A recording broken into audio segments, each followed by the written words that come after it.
iPhone 16. Sana all iPhone 16. Para, wala lang. Siyempre, ang pangit naman kung wala kang trabaho. Kailangan pag nagtatrabaho ka, meron ka rin gold. Para sa iPhone 16 Pro. Gusto ko kasi mag-ibang bansa, kuya. Ako papunta lang sa iba pero hindi sa bansa. Ibang ibang city. Ikaw kuya, para kanino ka nagtatrabaho? Yan, para sa pagkain araw-araw. Grabe yung sagot. Kuya, ulitin mo, gaganda ako yung sagot ko. Para kanino kayo nagtatrabaho? Para sa family ko. Ayun. Pero guys, hindi talaga yun ang sagot niya.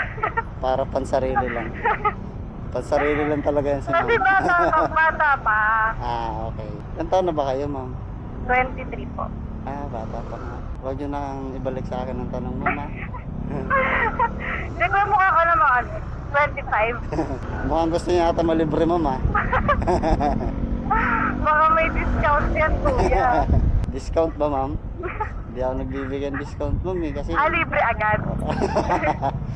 sa panahon ngayon mo, wala nang libre-libre. Totoo. Malapit na tayo, guys, dumating sa drop off. Makakapagpahinga na tayo kay ma'am. Sorry, kuya. Nadaldalan ka ata sa akin. Okay, joke lang, ma'am. Bira lang ako makasakay ng tulad niyo, ma'am. Na sakit sa tenga. Char.